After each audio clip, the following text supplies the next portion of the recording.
How do I connect my Lamik transmission controller to my Haltech engine management system? And in this video, I'm going to do my best to briefly cover how we execute that here at LOJ.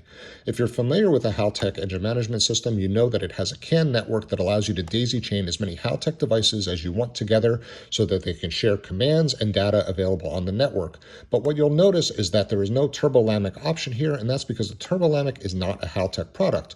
The programmers over at Lamik are clever though, and they allow the Lamik, when wired into the Haltech network, to masquerade itself as an I/O expander box. And what that does, it allows 4 discrete 0 to 5 volt outputs to be sent from the Lamik to the Haltech via phantom AVIs over CAN, and it allows all of the data that's available on the Haltech network to be visible to the Lamik, like engine RPM, throttle position, and map pressure, so that the shift strategies in the Lamik can be executed properly.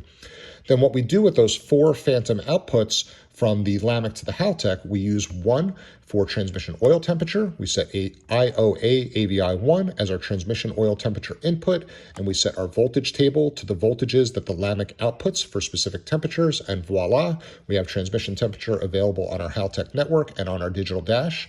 In our transmission control, we enable a gear position sensor, paddle shift inputs, and flat shift strategy.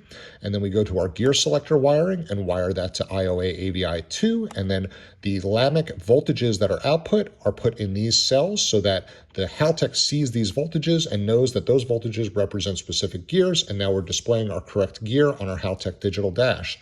Similarly, we go to our paddle shift wiring and we use the remaining 2 5-volt outputs from that I/O expander box for the up paddle and down paddle. Now, it's important to understand that the up and down paddles are physically wired to the Lamik, not the Haltech. But when the Lamik executes an upshift, it will output a 0 to 5 volt signal on AVI3 to request a torque reduction, 0 volts being no reduction, 5 volts being maximum reduction, and it will output 5 volts every time it wants a throttle blip on AVI4. So then we go in our flat shift strategy, paddles with an external controller, which then allows us to use those inputs in our cut percentage table. So when IO AVI voltage 3 voltage is 0, we get no cut. When it's 5 volts, we get 80% cut because that happened to be what worked well on this car. We can tune our ignition retard, torque reduction time, recovery time. Anything that you can normally do in a Haltech for flat shift is available here.